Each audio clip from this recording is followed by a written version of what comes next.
Bereshit avec le commentaire de Rashi. Voilà, j'ai préparé des textes à distribuer.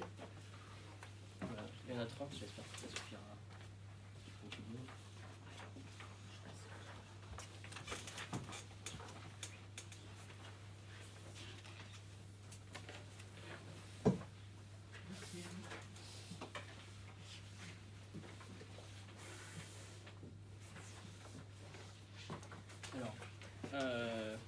La particularité du récit de la création, tel que la Torah nous le raconte, c'est qu'en réalité, on a l'impression qu'il se passe en deux temps.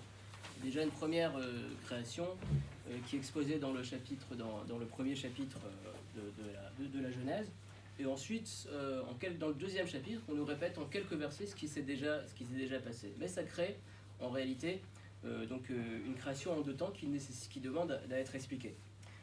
Sur énormément de sujets, dont la création de l'homme. Donc on va prendre connaissance du premier verset, dont c'est Genèse 1, 27. On dire ensemble. Alors, Vayomer Elohim, Dieu a dit, Naase Adam betzalmenu kidmotenu, faisons l'homme à notre image, à notre ressemblance. Alors, Vayirdu bidgatayam uvot afashamaim.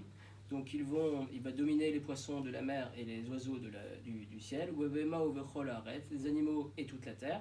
Uvechol haremes haaretz, et tous les êtres qui rampent sur la surface de la terre. Verset 27. Vayivra Elohim et Adam betsalmo. Alors, l'Éternel a créé l'homme à son image. Betselem Elohim baraoto. À l'image de Dieu, il l'a créé.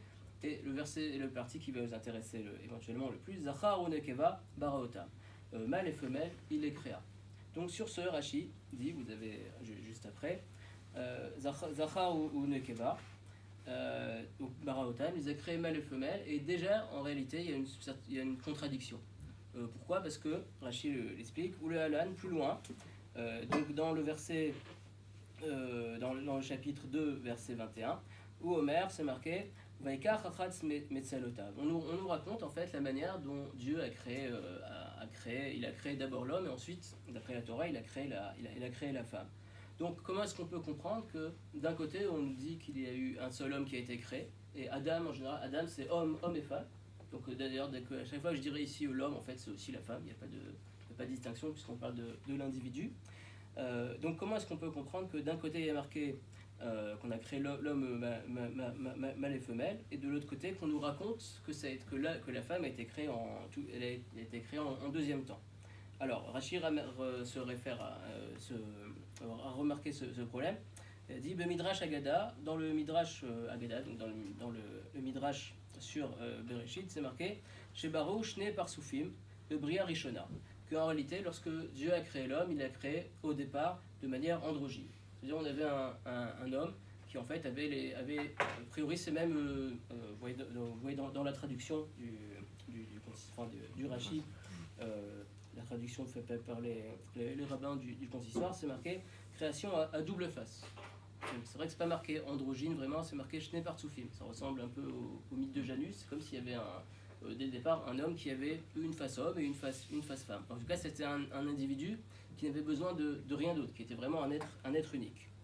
Donc, ça c'est Bebria Rishona dans un premier temps.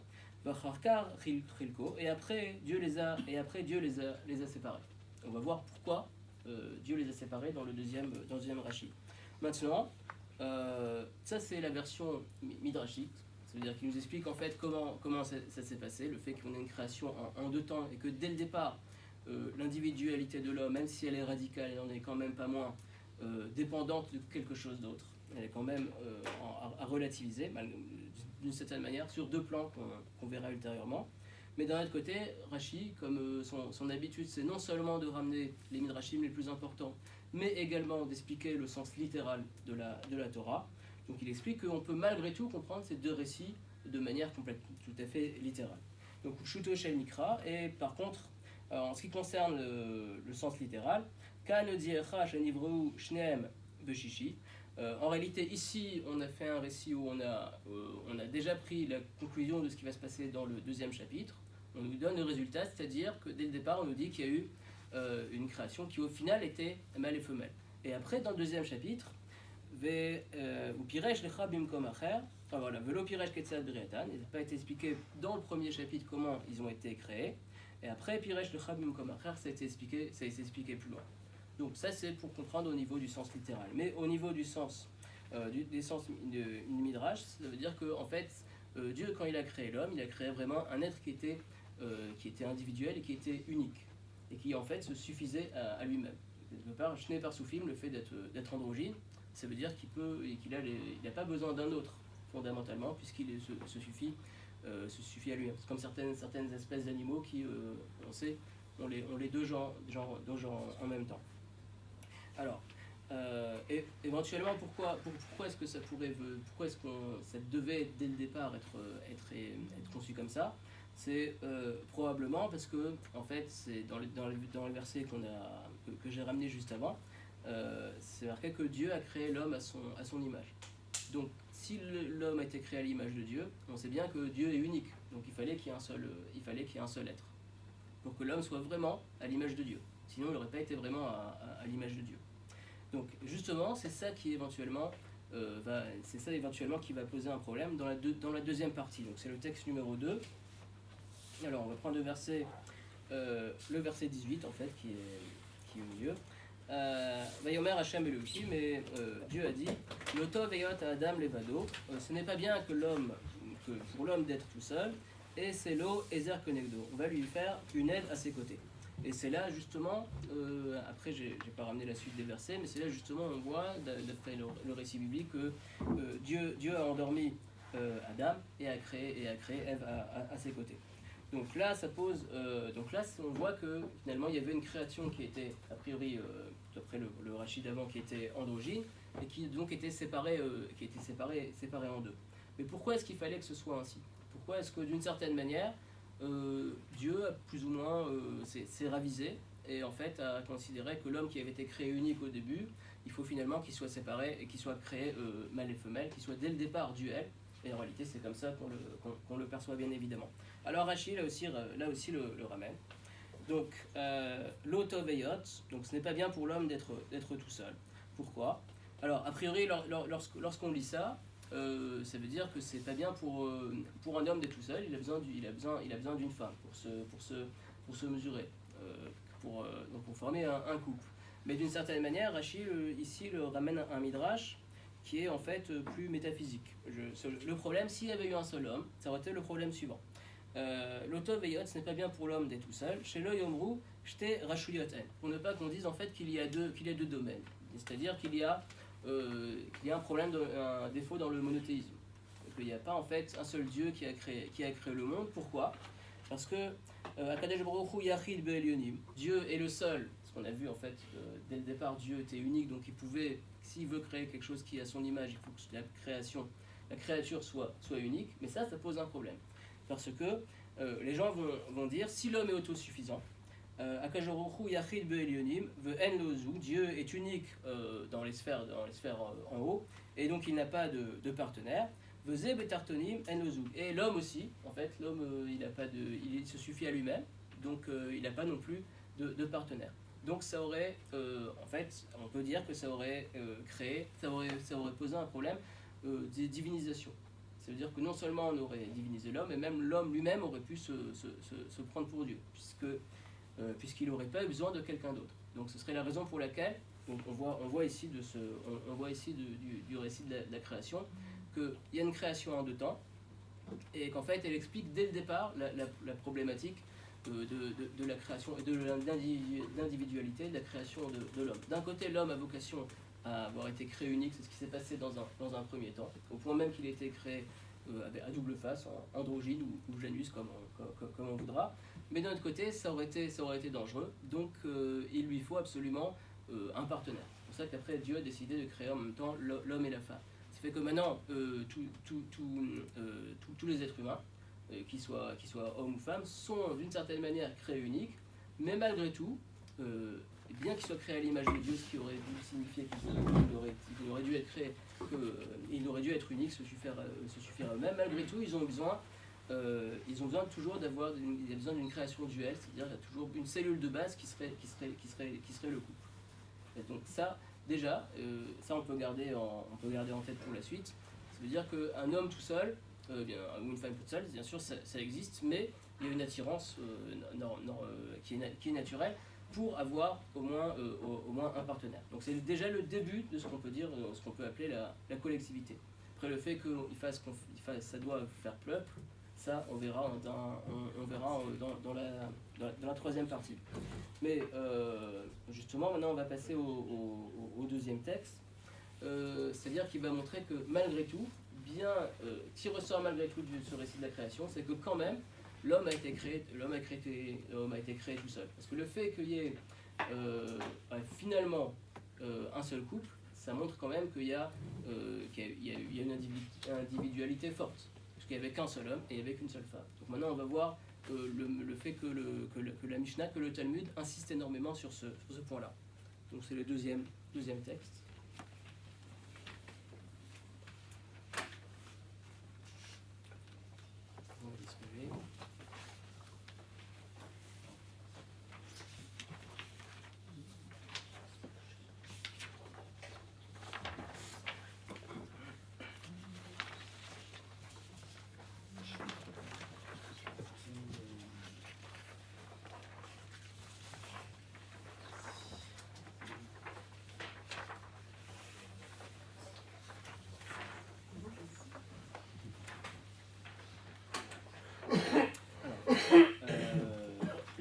Avant de prendre connaissance du texte, je voulais revenir rapidement au dernier Rashi qu'on a vu, sur le fait qu'au départ Dieu a créé l'homme, il y a un seul Dieu, il y a un seul homme. Ensuite après Dieu a créé il y a un seul Dieu et il y a deux êtres humains.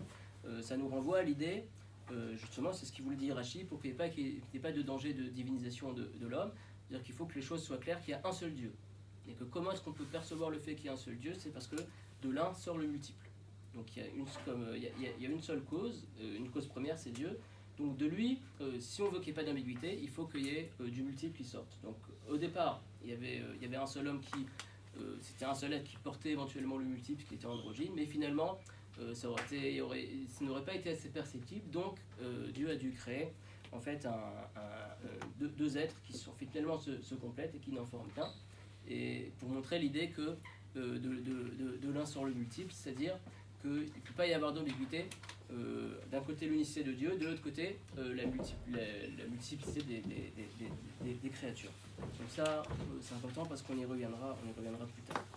Alors, donc le texte que j'ai choisi de commenter pour illustrer donc la part irréductible de l'individu, c'est un texte de la Gemara, du traité Sanhedrin. Donc c'est de la Mishnah Sanhedrin, donc c'est dans le traité Sanhedrin en 37a, et la Mishnah 4 du chapitre 4, Mishnah 5. Donc c'est un cas donc Sanhedrin bien sûr c'est le tribunal qui va juger en fonction de sa formation, qu'il soit plus ou moins grand, qui va juger soit les très grands problèmes de tout le peuple, qui va interpréter la Torah dans sa formation à 131 dans le grand temple de Jérusalem. Soit il peut y avoir un Beddin, un petit Sanhedrin de 3 personnes qui vont juger toutes les affaires pécuniaires de tous les jours. Ou bien là on parle d'un Sanhedrin formé de 23 membres qui est habilité à juger des affaires criminelles. Donc, et comme évidemment le fait que des témoins viennent déposer pour condamner quelqu'un à mort, et que comme c'est marqué dans la Torah, Pishnei Medim Yakum Dabar, sur les dires de 2 témoins, la chose sera établie. Donc deux personnes peuvent venir témoigner et aboutir à la condamnation à mort de quelqu'un. Et c'est quelque chose qui est irrévocable. Le seul moyen, donc, sûr, on pose des questions, énormément de questions aux témoins pour être certain qu'ils disent la vérité. Au point que, par ailleurs, la Mishnah dit aussi dans notre traité dans Makot qu'éventuellement on faisait tout pour leur poser des questions les plus bizarres, les plus précises possibles, pour que justement on n'aille pas jusqu'à l'exécution. Mais par ailleurs, on a une autre obligation, c'est justement de leur tenir un discours avant leur déposition, pour bien leur faire prendre conscience de la responsabilité qu'ils vont endosser en maintenant leur témoignage et en condamnant quelqu'un à mort. Donc ça c'est la Mishnah qu'on va lire ensemble.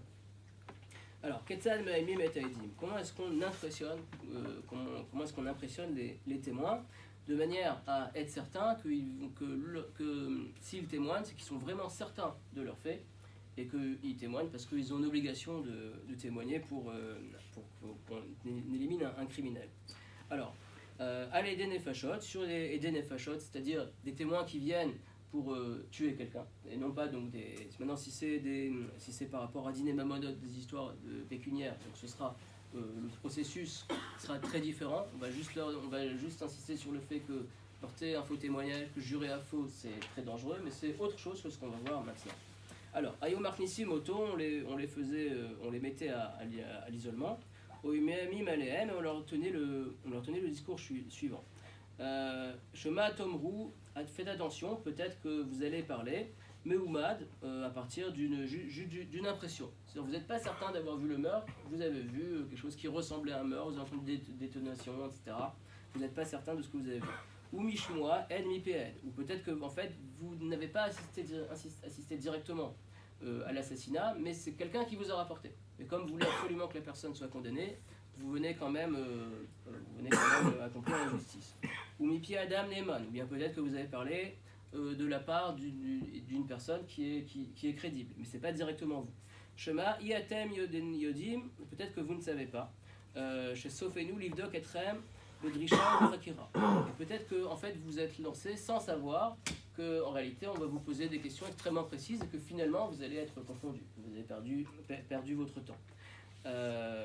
Et ça c'est la première partie qui est une partie plus ou moins technique. Maintenant on leur tient un témoignage, un discours particulier à des affaires criminelles. À vous Yodim, sachez, chez l'eau que Diné Mamonot, Diné Nefashot, que les Diné Mamonot, c'est-à-dire les histoires, lorsque votre témoignage porte sur de l'argent, c'est très différent d'un témoignage qui porte sur un meurtre. Pourquoi ? Parce que Diné Mamonot, quand il s'agit d'une histoire d'argent, donc vous avez forcé quelqu'un à payer une somme qui n'était pas due, alors ça c'est moins grave. Adam Neten Mamon ou Mitkaperlo, donc un homme peut payer et lui est pardonné. Si vous avez par exemple, même pour une somme énorme, vous avez par exemple toute votre vie pour rembourser la personne à qui vous avez causé tort. Mais c'est rattrapable. Par contre, DNA Fachot, si maintenant vous avez commis un faux témoignage en ce qui concerne un crime et que vous avez condamné à mort quelqu'un qui n'était pas, selon vos dires, quelqu'un qui n'était pas du tout coupable, alors c'est beaucoup plus grave. Pourquoi ? Parce que Damo Vedam Zorotav Tuim Bo Atsof Haolam. Parce qu'en fait, le sang de cette personne-là et le sang de sa descendance, des enfants qu'il aurait pu avoir, dépendent de vous, dépendent enfin on parle à la troisième personne, mais c'est du témoin dont on parle, dépendent de vos témoignages, et vous serez responsable Atsof Haolam jusqu'à l'éternité. Et la preuve de ça, c'est justement toujours dans le récit, dans le parashat Bereshit, Shechel Matzinu Bekaïn, Shara Getachim, parce qu'on a trouvé ça dans le cas de Caïn, qui en réalité, lui, a tué en fait la moitié de l'humanité, en tuant son frère, vu qu'ils étaient seulement deux.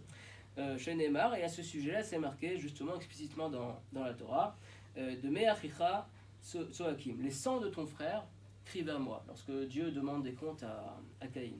Et c'est pas marqué Eno Omer, le verset ne dit pas Dam Achicha, le verset ne dit pas le sang de ton frère, mais là de Me Achicha, mais les sangs de ton frère. Pourquoi ? Parce que Damo Vedam Zorotab, en fait c'est le sang et le sang de toute sa génération. Donc c'est vraiment d'où l'importance, l'irréparabilité d'un meurtre. Une autre explication, là la Mishnah fait une incise midrashique, Davaracher. Pourquoi est-ce que c'est Demé Achicha, les sangs de ton frère ? C'est pas par rapport à la descendance, mais c'est par rapport à une polysémie, c'est un autre sens.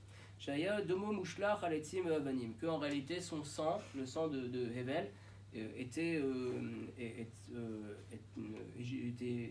reposé sur les bois et sur les pierres, c'est-à-dire qu'il était éparse.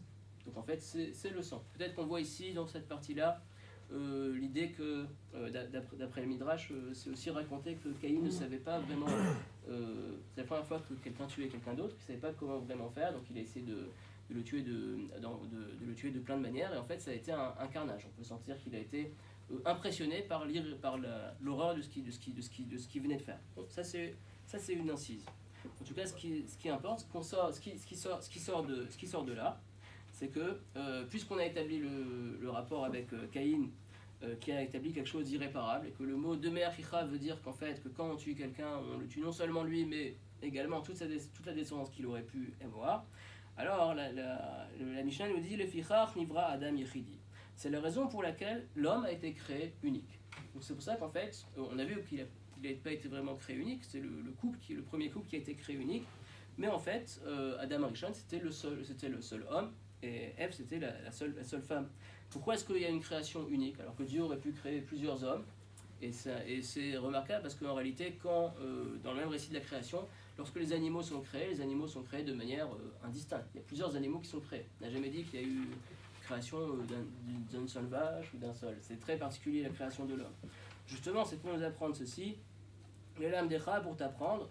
Chez Kol Ameabed Nefesh Achat Misraël, tout celui qui fait disparaître une âme d'Israël, Ma'aleh ala bakatouv keilou ibed olam maleh. La Torah considère comme s'il avait fait disparaître un monde entier. C'est ce qu'on a vu en fait. C'est l'idée en fait. C'est une phrase très connue du Talmud, mais en fait, dans son contexte, elle prend tout son sens. C'est par rapport au premier meurtre de l'humanité. Mais il se répète à chaque fois qu'on va tuer quelqu'un. Donc même si dans un cadre légal, malgré tout, il faut en prendre conscience. Et par ailleurs, le parallèle positif est aussi vrai, la réciproque est vraie. Tout celui qui permet à une âme de vivre, donc celui qui permet à quelqu'un qui allait mourir, on le sauve, ou à un affamé, je lui permets de survivre. La Torah considère comme s'il avait sauvé un monde entier. Cette phrase-là, ça va être développé par le Maharal qu'on va voir tout de suite. Alors, ça c'est la première raison pour laquelle l'homme a été créé unique. Maintenant, la Gemara, elle va continuer, et en fait, dans la Mishnah, pardon, on va continuer, et dans la Gemara qui commente en fait cette Mishnah-là, il va y avoir d'autres textes midrashiques qui vont encore ramener d'autres idées. Et pour l'instant, on va se concentrer sur celles qui sont dans la Mishnah. Deuxième raison pour laquelle l'homme a été créé unique, c'est alors qu'en fait on aurait pu, comme les autres créatures, en créer plusieurs exemplaires, ou mipnei shalom abriot, et également pour permettre la paix entre les créatures, entre la paix dans l'humanité. Chez le yomar adam lechavero, pour ne pas qu'un homme ait l'idée de dire à son frère, Abba gadol me'avicha. En fait, mon père est plus grand que le tien. Pourquoi? Parce qu'il a été créé avant. Donc si Dieu avait créé différentes races d'hommes, en fait, alors à ce moment-là, il y aurait eu un problème fondamental. Comme on a tous un même ancêtre, donc dès le départ, comme on est tous justement des individus issus de ce même ancêtre, dès le départ, c'est vrai qu'on est très nombreux, mais on est tous uniques. Donc il n'y a pas de jalousie possible, parce que chacun est autant unique que l'autre. Et ça va être développé par le Maharal. Donc ça c'est par rapport à ce qu'on pourrait dire la sphère politique. On n'est pas qu'il y ait forcément de races différentes qui se réclament d'une certaine quelconque supériorité. Mais la Mishnah va dire que il y a aussi une conséquence. Le fait que l'homme ait été créé unique, il y a aussi une conséquence métaphysique, une raison métaphysique. Et en fait, ce qu'on va voir tout de suite, ça rejoint ce que Rashi avait ramené sur le fait que Dieu a dû créer l'homme, de créer un premier coup pour ne pas qu'on croie pour ne pas qu'on divinise l'homme. C'est ce que la Mishnah exprime à sa manière. Ou chez le Yoamini Momrim, mais pour ne pas que les hérétiques disent Arbe Roshuyot Bashamaim. Vous voyez s'il y a plusieurs races d'hommes, donc en fait, ça veut dire que chacune a été créée par un Dieu différent. Donc il n'y a pas un seul Dieu, il y a plusieurs. Il n'y a pas de l'un sur le multiple, mais il y a du multiple sur le multiple. Donc ce serait une humanité complètement différente. Et donc il n'y aurait pas de monothéisme qui serait possible. Encore une autre raison, où le Hagid Gedulato chez la Kajborotru, et également pour te montrer la grandeur de Dieu. Chez Adam Tovea Kama Matbeot Bechotem Achat. Parce que si un homme désire forger plusieurs pièces, même si elles ont toutes la même forme, Kulam domim zelazé. Elles se ressemblent toutes. À partir du moment où j'ai fait un moule pour faire des pièces, toutes mes créations vont être les mêmes. Par contre, mais le roi des rois, le Saint béni soit-il, Tava kol adam bechotmo shel Adam Arishon. En fait, on ressemble tous à Adam Arishon, mais cependant, on est tous différents. Ve'en echad mehem dome lechavero. Et il n'y en a aucun homme qui ressemble, qui ressemble à l'autre. C'est-à-dire même lorsqu'on est frères jumeaux, etc., il y a tous une différence minime. Et malgré tout, on descend tous du même homme. Donc ça, c'est les raisons pour lesquelles l'homme a été créé unique. Alors après, la Gemara, la Mishnah, elle termine justement par une phrase qui me semble être vraiment en fait la preuve qu'on a tous une individualité irréductible. Et le slogan en fait de l'individualisme, si on veut, le fichar kol adam chayav kol echad chayav lomar, kol echad ve'echad chayav lomar, c'est la raison pour laquelle chacun d'entre nous doit se dire bishvili nivra olam, le monde a été créé pour moi. Donc on va voir le rapport. Ça veut dire qu'en fait chaque homme doit se dire peu importe les millions, les milliards d'autres personnes qui existent sur Terre, malgré tout, le monde a été créé pour moi. Ça veut dire, étant donné qu'on descend tous d'un seul homme, donc même si de l'un se multiplie et au fur et à mesure il y a des milliards d'êtres humains, malgré tout, on est tous fondamentalement uniques. Alors, quelles sont les conséquences de ça et comment est-ce qu'on peut dire ça? En fait, on va voir ça expliqué dans le Maharal, mais d'abord on va voir Rashi, donc le dernier Rashi, celui qui n'est la dernière ligne en fait. On va pas voir tous ceux de la Mishnah, mais alors Bishvili Nivra Olam, l'homme a été créé pour moi. Alors Rashi explique et remet ça dans le contexte de la Mishnah. Et la Mishnah, c'est-à-dire justement de ne pas prononcer de faux témoignages qui va aboutir en fait pour le faux témoin à se condamner éternellement parce qu'il a commis une faute irréparable. Donc Rashi commente ici Bishvili Nivra Olam, Klomar, c'est-à-dire Chashuvani que Olam Malé. Moi je suis considéré comme un monde entier, donc le monde est à ma mesure, et donc Lo Etrad et Tatsmi Mina Olam, je ne vais pas me faire disparaître du monde, Be'avera Rat, à cause d'une seule avéra. C'est-à-dire, je ne vais pas commettre une avéra et une faute irréparable en portant un faux témoignage, et donc en étant responsable de la mort d'autrui, ce qui est quelque chose sur lequel on ne peut pas revenir. Et donc je vais m'abstenir de témoigner. Un faux témoin va s'abstenir de témoigner dans ce cas-là, parce qu'on justement lui a fait prendre conscience de son individualité. Alors, ce qui est en fait remarquable ici, entre autres choses, dans cette Mishnah, c'est que dans quel contexte la Mishnah nous délivre un discours sur l'individualité, dans un contexte très particulier. C'est dans un contexte où en fait on va tuer quelqu'un. Comme si en fait on était capable d'être sensible à cette dimension de notre individualité radicale uniquement lorsque dans un cadre où on risque de la perdre. En fait, on risque de l'infliger à quelqu'un d'autre. Parce que là, les gens, vraiment, c'est comme si quelqu'un était, d'une certaine manière, vu la supériorité absolue du témoignage dans la Torah, une fois qu'ils ont témoigné, que leur témoignage a été reçu, c'est irréparable. Donc c'est comme quelqu'un qui aurait éventuellement la main le doigt sur le bouton de la chaise électrique. Donc, évidemment, c'est dans ce cas-là, et de la même manière, s'il fait un faux témoignage, c'est également lui-même qui va détruire, parce qu'il aura commis quelque chose qui n'est sur lequel on ne peut pas revenir. Donc en fait, on peut voir de là que d'une certaine manière, quand on est en temps normal, quand on est dans la société avec nos amis, on se lève le matin, on voit des milliers des centaines de gens qui sont dans le métro, qui courent, on a plein de collègues, etc. Donc là, éventuellement, on peut ne pas avoir forcément conscience de son individualité, parce qu'on fait tous la même chose.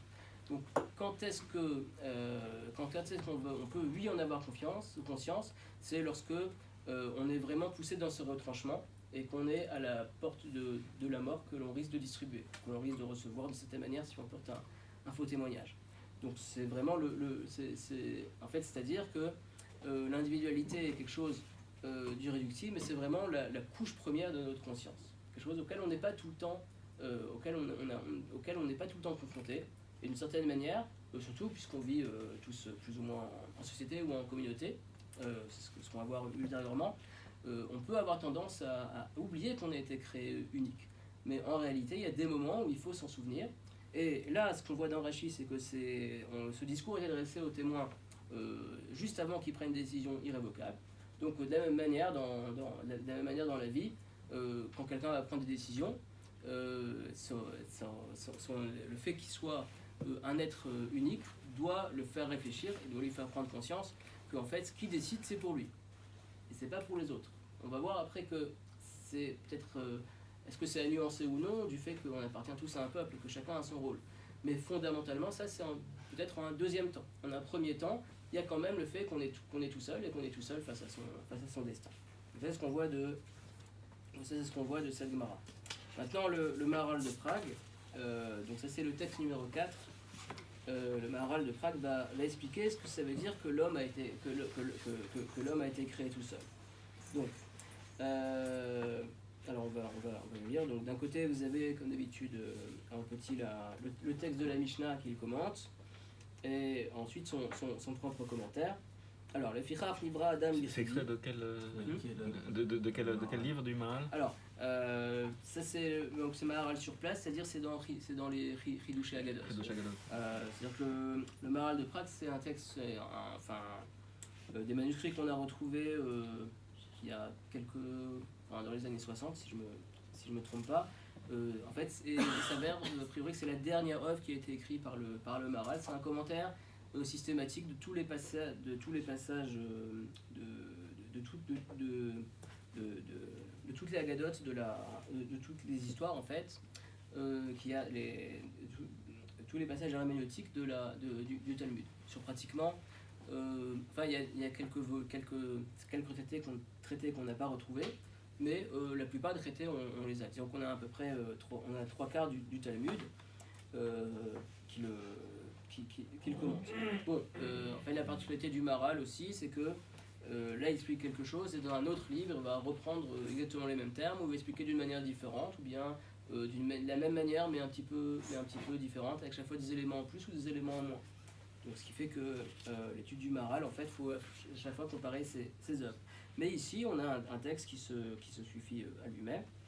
Alors, Maharal explique, donc le Firach Nivra Demi Yechidi, c'est la raison pour laquelle l'homme a été créé unique. Alors, Midivrei Rashi, des paroles de Rashi que l'on vient de lire. Alors, en fait, on ne les avait pas lus. Alors, il va l'expliquer, c'était Rashi dans la Mishnah plus haut. Nirei, il semble, que la raison pour laquelle l'homme a été créé tout seul, et d'où est-ce qu'on peut dire, pourquoi on peut dire ça? C'est parce que justement l'homme a été créé tout seul, parce que en effet d'un seul homme il y a eu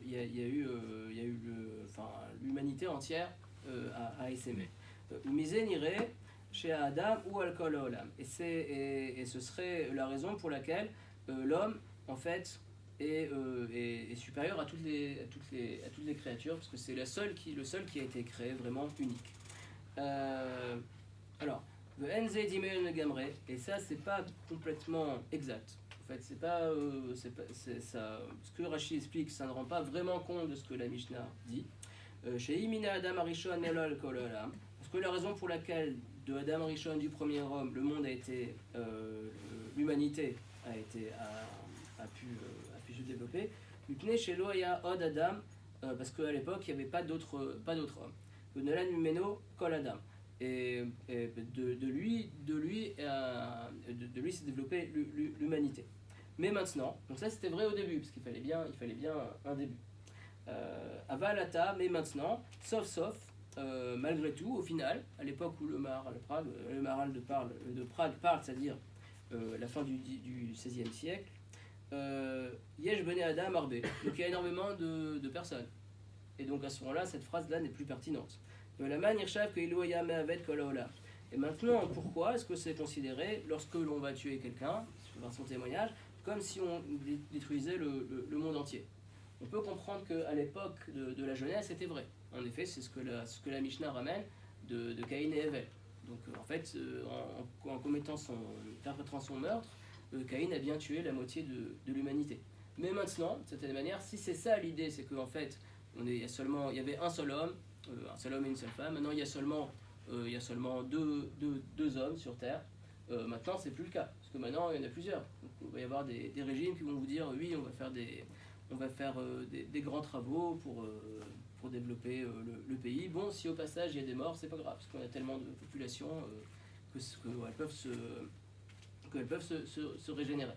Donc fondamentalement, l'idée que lorsque je tue un homme, je tue la moitié du monde, si on prend ça au niveau uniquement rationnel, c'est moins vrai que ça l'était à l'époque. C'était déjà plus vrai à l'époque du Maharal de Prague, ça l'est encore moins d'une certaine manière maintenant. Donc, qu'est-ce que ça veut dire finalement? Comment comprendre? Ou le fichar à Pérouche, en réalité, l'explication de cette phrase-là, du fait que la raison pour laquelle l'homme a été créé tout seul, qui betsurat haolam, parce que en ce qui concerne la forme du monde, c'est-à-dire ce qui concerne le fonctionnement du monde, la manière, où est-ce que le monde doit arriver pour se développer spirituellement, ou Boyan Atsura, qui concerne justement cette forme que le monde prend de fonctionner, En Tsarir le Ribouya Adam. Fondamentalement, il n'y a pas besoin qu'il y ait plusieurs personnes. S'il y avait un seul homme s'il y avait un seul homme ou une seule femme sur Terre, le monde aurait pu fondamentalement aboutir à son but. De la même manière que, en effet, au départ, il y avait un seul homme. Il va expliquer. C'est la raison pour laquelle, au départ, l'homme a été créé à un exemplaire unique. Parce que c'est ça qui convient au rôle de l'homme, au rôle qui a été dévolu à l'homme, qui est considéré comme l'être le plus important parmi toutes les créatures d'en bas. Ça revient à ce qu'on... En fait, ça, il faut comparer à ce qu'on avait vu. En fait, c'est un développement, en fait, une conséquence de ce qu'on avait vu dans les deux premiers textes, ce qui va dire juste après. Contrairement à toutes les autres créatures qui ont été créées à plusieurs exemplaires, l'homme a été créé dès le départ. Parce que, comme il a été créé à l'image de Dieu, donc il y a un seul Dieu, il suffit d'un seul homme. Aval kol baal echaim, mais le reste de toutes les créatures, shem baal echomer berech adam, qui sont beaucoup plus matériels, bien moins spirituels par rapport à l'homme. V'aribou mitzad achomer, et en fait la multiplicité, donc le fait qu'ils aient une grande descendance, ça vient de l'aspect le moins spirituel des créatures. Minachomer bas, c'est un aspect moins spirituel, ou le fichar nivrou de ribou. C'est pour ça que dès le départ, Dieu a créé les animaux, puisqu'ils ont un rôle moins important dans la création. Donc ils ont été créés dès le départ, ils ont été créés multiples dès le départ. Mais l'homme, il a un rôle tellement important que, en fait, c'est vrai qu'il a un corps qui doit se reproduire, etc. Mais fondamentalement, l'homme, c'est pas que ça. L'homme, c'est être créé à l'image de Dieu, donc il lui suffit d'être tout seul pour pouvoir se consacrer à son rôle spirituel.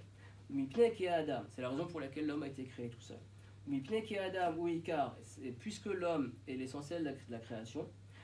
Ou Bishvilo bara Hashem il bara haolam, et c'est uniquement pour l'homme que Dieu a créé le monde. Kasha yadua bimkomot armé, comme on le sait par ailleurs. Donc en fait l'homme c'est considéré comme la couronne de la création.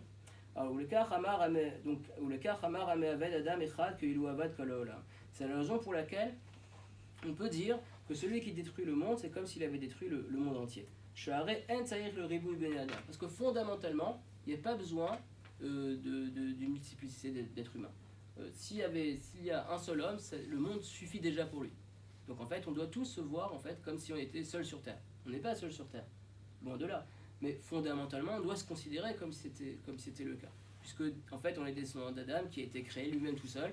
Et Adam, en fait, d'après les Midrashim, s'il n'avait pas fauté, en fait, il aurait dû, en une journée, avec Ève, terminer, amener le monde à son but. C'est-à-dire que l'humanité aurait fondamentalement été entièrement consciente de l'unicité de Dieu, donc le monde serait arrivé à son but grâce à Adam tout seul.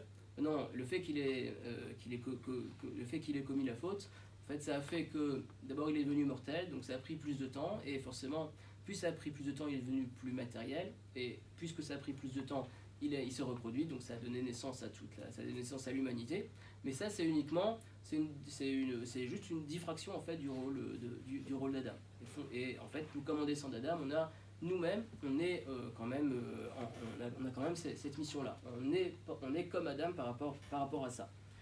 Donc c'est la raison pour laquelle on peut fondamentalement et donc dans des moments où on est confronté à la mort, on le ressent. C'est la raison pour laquelle, fondamentalement, on peut dire que le monde a été créé pour nous. Donc, voilà, en fait, c'est ce qu'il va dire après. Et si malgré tout il y a eu plusieurs, il y a une multitude d'hommes, d'êtres humains après, ça c'est à cause de l'histoire humaine, mais c'est pas le monde qui le nécessite. Le monde lui-même, c'est-à-dire que Dieu crée un monde avec un homme. Sur ce plan-là, il suffit d'une seule personne. Maintenant, que pour d'autres raisons, il y a eu une histoire en fait qui a commencé. Ça vient, c'est pas dû à la création, c'est dû après, à l'histoire humaine en fait. Kimitsa daolam, parce que si du côté si on se place sur le plan du monde uniquement, en ta'ira kadam yichidi, on a besoin uniquement d'un seul être. Comme Shenibra Adam Yachid, de la même manière que l'homme a été créé unique.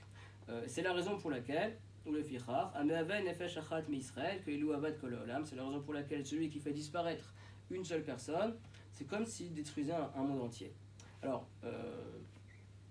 voilà, donc, souvent, la deuxième partie, le Maharal va répéter d'une manière un peu différente ce qu'il vient de dire. Donc là, on va s'arrêter là pour ce deuxième texte. Donc on voit, en fait, on voit de là, donc on peut vraiment dire que l'homme se suffit à lui-même, puisque fondamentalement, le fait qu'il y ait eu un seul être qui a été créé, et que ça aurait suffi en fait pour amener le monde à son but, ça reste.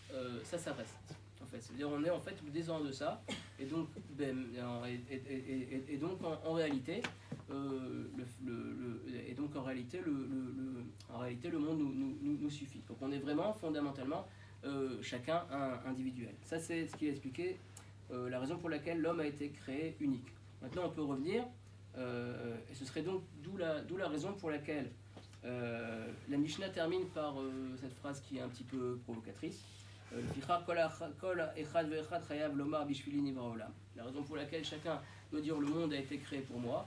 Donc c'est pas du tout un éloge de l'égoïsme, mais c'est plutôt une manière de nos responsabilités, de nous faire prendre conscience en fait de notre individualité, puisque fondamentalement il suffit d'un seul homme pour justifier la création du monde, et donc il faut en prendre conscience, même si en réalité on est dans un monde où au contraire il y a énormément de personnes.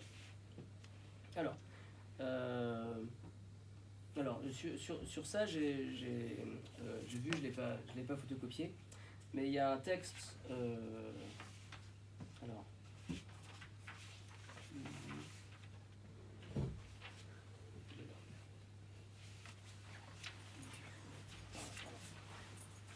Voilà. Il y a un texte du Rav Shimshon Pinkus, donc un Rav qui était Rosh Yeshiva de Fakim en Israël, qui est décédé au début des années 2000, et qui a donc prononcé de nombreux discours, et on a écrit tous ces discours sur la Torah, et il fait remarquer qu'il y a une particularité, il y a une illustration de ça, du fait que auparavant l'homme était, que fondamentalement on est un être unique. La Gemara plus loin dans Sanhedrin, donc la Gemara, le Talmud qui va commenter notre Mishnah, va prouver des versets que en réalité Adam Arishon, il était Mitrilat Haolam Atzov Kol Haolam, il était du début jusqu'à la fin du monde. Ça veut dire que c'est des réalités métaphysiques qui sont plus du tout les nôtres, puisque entre temps il y a eu le péché originel qui a fait que l'être humain est tel que nous le ressentons. Mais auparavant, c'était un être qui était spirituellement beaucoup plus important. Et le Talmud nous dit qu'en fait, il était. Alors, est-ce qu'il faut prendre ça au sens propre? Ça veut dire qu'il était tellement grand qu'il avait. Il était aussi grand que le monde entier. Ou bien peut-être que ça veut dire autre chose. Ça veut dire qu'il avait les capacités de comprendre entièrement le fonctionnement de toutes les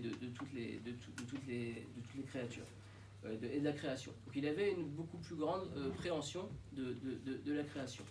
Mais ce qui importe pour le Rav Pinkus, c'est le fait de dire qu'on trouve quelque chose de particulier chez l'être humain. C'est le fait qu'on a des personnes qui se mettent en tête de conquérir le monde et qui parfois y arrivent. Par exemple Alexandre le Grand ou bien Napoléon. Alors il me semble parce que j'ai pas forcément retrouvé le texte, je trouvais un texte qui ressemble mais c'est pas exactement celui que j'avais vu. Il semble qu'il cite vraiment Napoléon. Par exemple, qu'est-ce qui va se passer dans la tête de quelqu'un pour décider du jour au lendemain, enfin pas forcément du jour au lendemain, mais pour se mettre en tête qu'il peut courir le monde et en effet y réussir. Donc partir du fait d'être juste un général pour réussir à courir l'Europe entièrement. Donc c'est justement le fait, le souvenir en fait qui serait ancré en chacun de nous que le monde est vraiment à notre mesure, le monde est à notre portée. Donc fondamentalement, on a une capacité, on a tous vocation à conquérir le monde. Il y en a qui réussissent, mais c'est pas.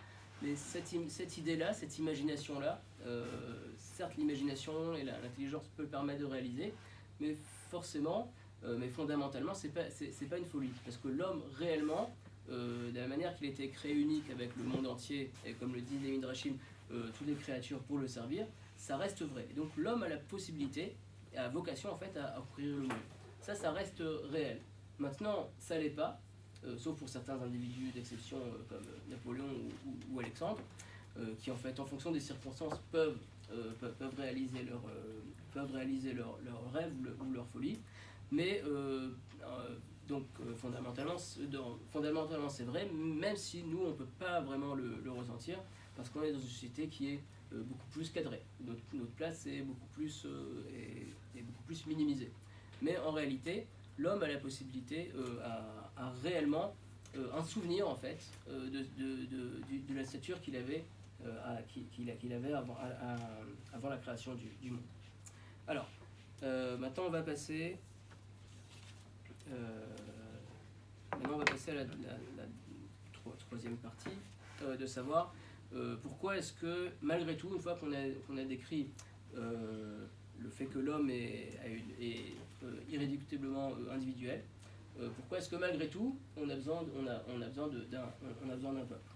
Auparavant, je voulais juste faire remarquer que en fait, donc ce qui est très intéressant, c'est que même au sein de notre monde contemporain, en fait, on peut, donc sans parler du statut, des conséquences de ceci dans le judaïsme qu'on va voir tout de suite grâce au Kuzari, mais dans notre monde contemporain, en réalité, ce lien entre individu et collectivité est extrêmement important parce qu'il semble que ce soit une des grandes différences entre l'Occident et l'Orient. Quand je parle d'Orient, je parle plutôt de l'extrême-orient. En fait, en Occident, au fur et à mesure, parce que ça a commencé chez les Grecs ou chez les Romains, mais au fur et à mesure du temps, en fait, on a ce qu'on appelle l'affirmation de l'individu. Donc, on a certes des groupes. En fait, on avait, par exemple, au Moyen-Âge, l'Église qui régissait tout, on a la nation, etc. Même de nos jours aussi, on a des nations, mais l'individualité est beaucoup plus importante. Donc, on a ce discours-là. L'équilibre qu'il faut trouver entre individu et collectivité en Occident serait plutôt du côté de l'individu. C'est pour ça qu'on est obligé de passer par la démocratie, puisque on ne peut pas accepter le fait que l'individu soit complètement se sacrifie complètement pour la collectivité. Par contre, en Orient, en Extrême-Orient en particulier, c'est très différent. Alors, il semble que ce soit dû peut-être au confucianisme, mais à d'autres spiritualités. Mais par contre, par exemple, dans des pays comme la Chine ou le Japon, c'est très différent. Il y a un esprit collectif qui est beaucoup plus important. Il y a certes, chacun a son individualité, mais malgré tout, ils vont être capables de se sacrifier ou de faire énormément de choses pour les besoins du collectif, pour les besoins de leur peuple, de leur nation. Par exemple, au Japon, peut-être pour l'entreprise, beaucoup plus que chez nous. Nous, on a du mal à comprendre. Que nous, selon notre mentalité occidentale, on a du mal à comprendre. Pourquoi ? Parce qu'en réalité, c'est un équilibre qu'il faut trouver entre l'individu et la collectivité. Donc il y a certaines sociétés où l'individu est somme toute plus affirmé que la collectivité, c'est par rapport à l'Occident. et d'autres sociétés c'est un peu différent. Mais en effet, on aura du mal à comprendre ça parce que c'est pas notre mentalité. Alors,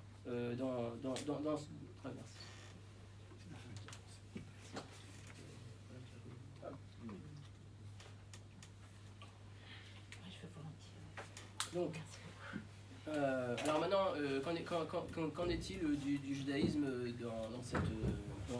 dans cet ensemble? Alors, c'est vrai que le judaïsme, tel qu'a priori, vit dans l'univers occidental. Donc, dès le départ, on sera peut-être plus sensible à la dimension individuelle. D'où la question, une fois qu'on a vu dans le récit de la création que l'homme est fondamentalement individuel, même si pour éviter toute ambiguïté, il a été créé duel. Et une fois qu'on a vu dans la Mishnah Sanhedrin que en fait, l'homme est vraiment notre première conscience, donc une conscience profonde de notre individualité, pourquoi est-ce qu'on a besoin de faire peuple? Pourquoi il y a une notion de peuple juif? Donc ça c'est le troisième texte. Alors, voilà, aussi.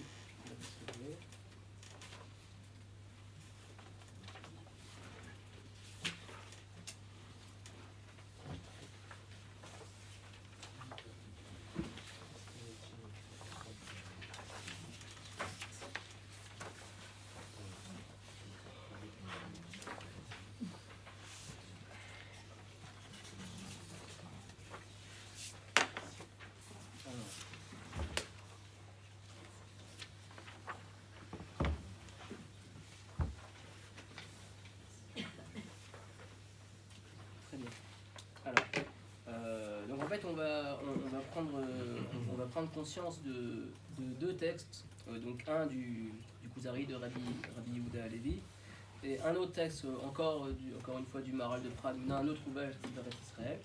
Et on va essayer de voir en fait ce qu'elle est, avec un troisième texte que je ramènerai et que je citerai. Et on va essayer en fait de voir est-ce qu'il y a un point commun entre ces textes-là, qu'est-ce qu'ils veulent nous dire sur la nécessité d'avoir un peuple. Alors, donc on va lire le Kuzari, c'est la ligne 1. Donc le Kuzari, donc c'est un texte du Moyen-Âge de Rabbi Yehuda Halevi. En fait, le propos de l'ouvrage, c'est qu'il y a une réalité historique, il y a un peuple, les Khazars, qui au Moyen-Âge se sont tous convertis au judaïsme. Et partant de cette réalité, Rabbi Yehuda Halevi, qui vivait en Espagne, a décidé de composer une défense et illustration du judaïsme. Et il a utilisé pour ça le biais de la fiction en imaginant un discours entre le roi des Khazars qui interroge en fait un chrétien, un musulman et un philosophe pour savoir finalement est-ce qu'il va se convertir à telle et telle religion, et qui finalement est convaincu par le Chacham, par le juif. Et donc ça va être l'occasion en fait de développer toute l'idéologie en fait du judaïsme. Donc là, l'idée c'est... Alors, le contexte particulier de ce passage-là, duquel on ne va pas forcément parler, c'est que le roi des Khazars lui dit « Bon, ce que tu me dis sur Dieu, etc., c'est très intéressant, sur l'importance des prophètes, etc., c'est très bien, mais comment est-ce que tu expliques en fait que les enfants d'Israël aient commis la faute du vaudor ?» Donc, là, le passage qu'on va voir ne va pas forcément du tout répondre à ça, puisque c'est dans la suite, mais il se trouve que c'est à cette occasion que Rabbi Yehuda Halevi va développer son explication de la raison de l'apparition du peuple juif. Donc comment est-ce qu'on... Donc on est toujours là, on va voir, ça s'inscrit vraiment dans le contexte de ce qu'on a vu. Comment est-ce qu'on passe d'un seul homme, d'Adam Arishon, d'Adam et Ève, jusqu'à un peuple entier, duquel maintenant chacun d'entre dans lequel chacun d'entre nous doit s'inscrire. Alors, Amar Chaver, le Chaver c'est le Chacham, le rabbin en fait, va l'expliquer. Erfalim me'at, donc laisse-moi du temps, Hachaver eslechak de la Ta'am, jusqu'à ce que je t'explique la grandeur de ce peuple. Et en fait, quand il explique la grandeur de ce peuple, ça on le verra pas, mais ça signifie que que c'est un peuple qui est fondamentalement bon, et donc s'ils ont fait le vaudor, c'est pour des raisons annexes, etc., mais ça ne remet pas en cause leur qualité. Vedaï liléed, et ça me suffit comme preuve, chez Hachem, Bacham, Leam ou Leumam, Ibet, Umot Haolam. D'après nous, donc le Kuzari, le roi des Khazars, est censé être convaincu de ça, puisque c'est l'objet du livre entier, que Dieu a choisi, on va voir à quel niveau, Dieu a choisi le peuple d'Israël comme peuple et comme nation parmi toutes les nations. Vechol, et il a fait descendre sur eux, Inyan Elohi, donc Inyan Elohi, c'est le sujet divin. En fait, c'est ça ce qu'on va ressortir de ce texte-là, c'est que il y a une connaissance en fait c'est ce qu'il va expliquer, mais il y a le fait que parmi toute l'humanité, il y a des gens qui sont en capacité de porter certaines valeurs d'unicité de Dieu, de spiritualité, etc., qui en réalité au départ étaient dévolus à certaines personnes uniques, à certains grands individus. En fait, c'est Manitou qui parle de grands initiés, et qui finalement va réussir à s'illustrer au niveau collectif uniquement sur le peuple d'Israël. Et ça, on essaiera après de voir pourquoi. Mais c'est ce qu'il va développer ici. Ça veut dire que notre individualité doit finalement évoluer dans ce cadre-là, dans ce peuple-là, où en fait ce sera le seul cadre dans lequel on peut s'illustrer au niveau collectif. Alors, donc il explique V'chol Inyan Elohi ala monam, et il a fait donc Dieu a fait descendre, si on veut, le Inyan Elohi sur la multitude, Hacheigu Kulam El Ma'alat Hadibour, jusqu'à ce que chacun arrive à la possibilité de parler, donc c'est-à-dire en fait à la possibilité d'être prophète, puisque d'après la tradition, lorsqu'il y a eu le don de la Torah, tout le monde, tous les juifs sont arrivés à un niveau de prophétie qui était unique. Alors que jusqu'à présent, en fait, c'était uniquement de certains individus. Et ces choses-là est passées même à leurs femmes, et parmi les femmes, il y avait des prophétesses.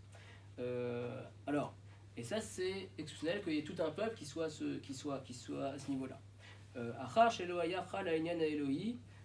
Après que, jusqu'à présent, ce Inyan Elohi, cette capacité de comprendre le divin, si on veut, qui Adam jusqu'à présent, jusqu'à l'apparition du peuple d'Israël, c'était réservé à des individus uniques, qui sont à des individus uniques, Achar Adam Arishon, après le premier homme.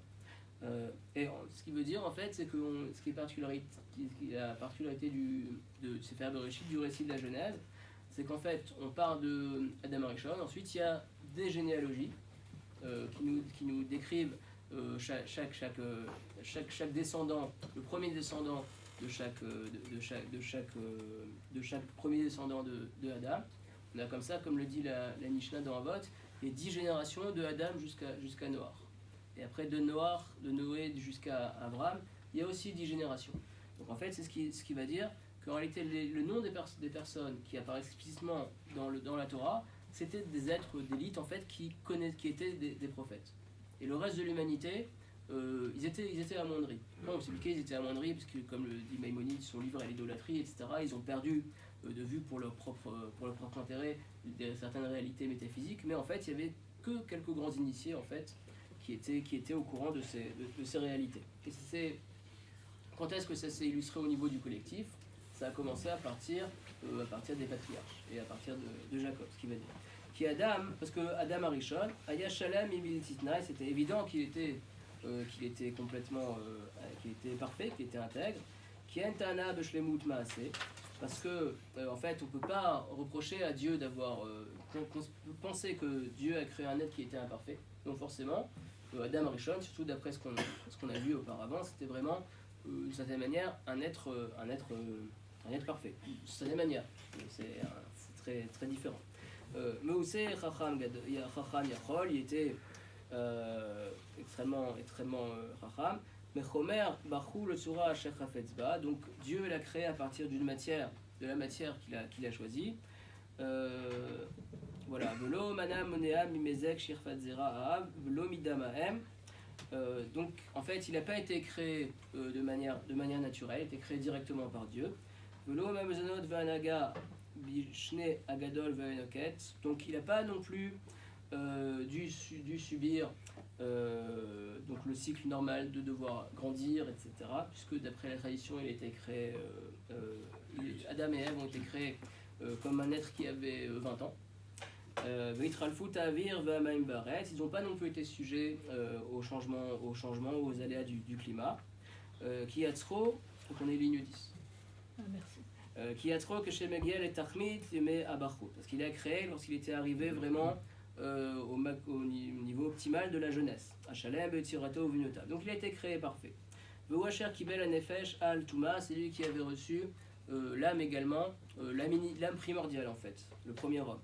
Vachechal Al Tachlit, Mashebe Choleta Enoshi, il avait également une raison qui était développée au maximum. Par exemple, dans la Genèse, on nous dit qu'en fait, il avait la capacité de connaître la nature de toutes les créatures, puisqu'en fait, c'est lui qui a donné le nom aux animaux. Donc c'était vraiment un homme, c'était vraiment un être qui était le plus intellectuellement et spirituellement développé.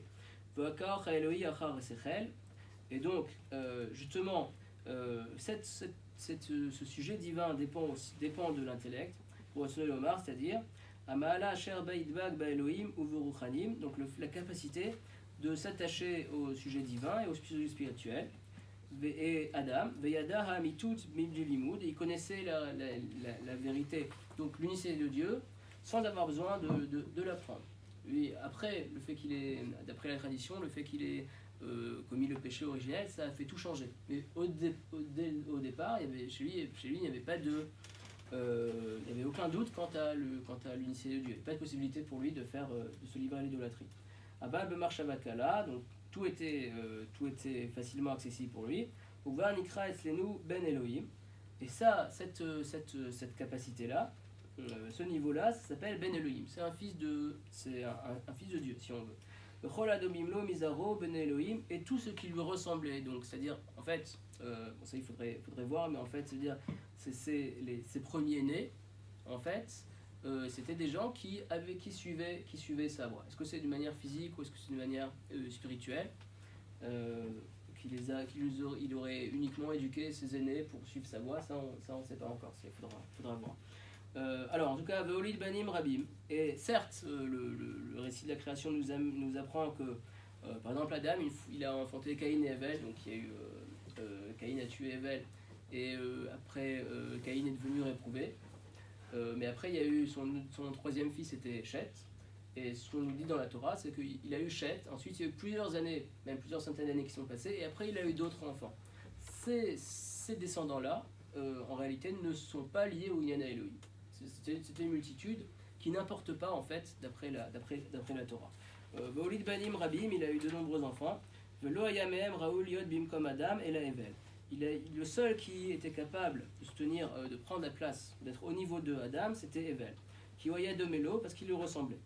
Donc ça, bien sûr, chaque phrase du Kuzari est basée sur des midrashim, mais bon, faut voir en fait quelles sont ses sources. Kacher Argo Caïn arrive, et lorsque Caïn, son frère, l'a tué, Mipne Kinato, à cause de sa jalousie, Alma al Azot, sur cette, justement, parce que Caïn était jaloux de Evel, parce que Evel était plus proche de Dieu que Caïn, ce qui semble dire, donc ça se réfère, sans le dire bien sûr, mais au Midrashim qui nous dit, au récit aussi de la Torah, qui nous dit sans qu'on sache vraiment pourquoi que chacun d'eux a amené un sacrifice et que Dieu a préféré le sacrifice de Evel à celui de Caïn. Donc d'après le Kuzari, ça veut dire qu'en fait il était plus proche de Dieu que son frère.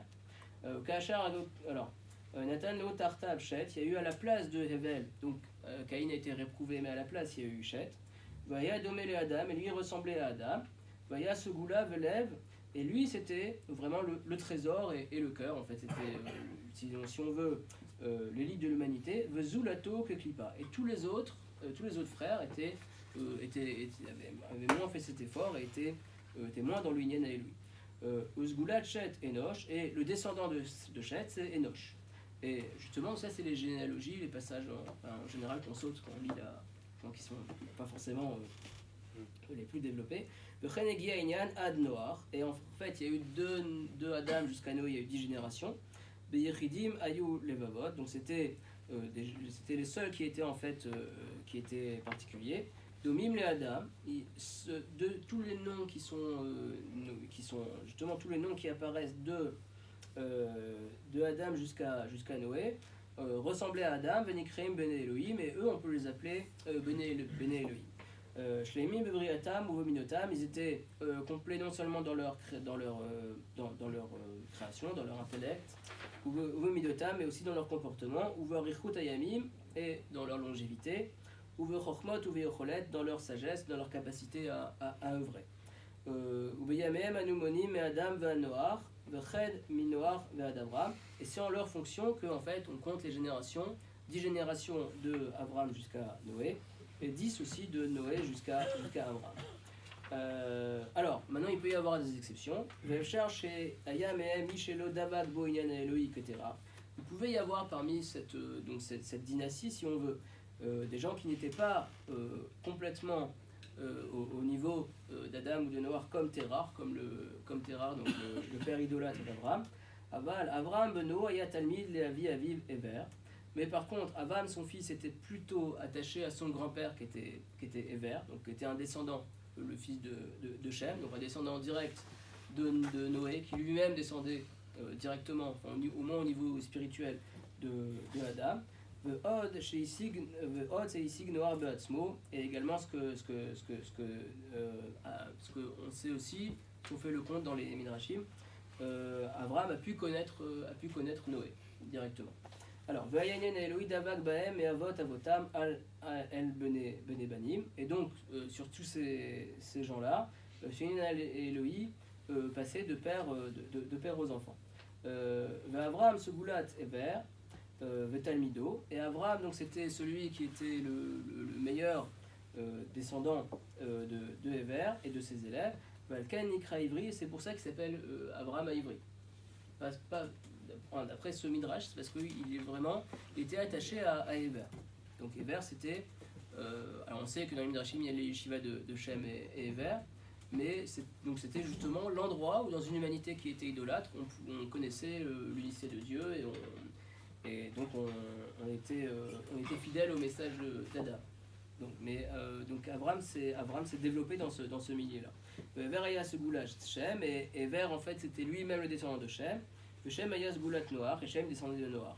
Ipnei sheo yoresh aeklimim ashavim, parce qu'en fait il descendait, en fait il avait hérité, il avait les capacités d'avoir la meilleure composition possible. En fait, aklimim ashonim, c'est la fameuse, a priori c'est la théorie des climats, qui veut dire en fait que c'était en cours au XVIIIe siècle, qui veut dire que les hommes en fait sont façonnés par leur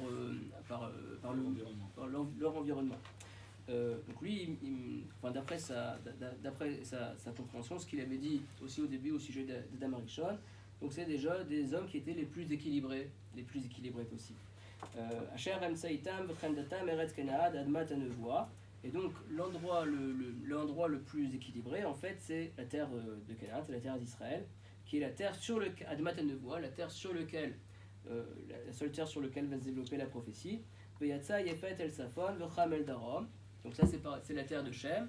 Par contre il y a Yafet, donc Yafet est parti vers le nord et Ham est parti vers le sud. On voit qu'il fait en fait il relie toute la Genèse, donc c'est pour ça que c'est un texte d'une grande densité. En tout cas, donc maintenant on est arrivé à Abraham.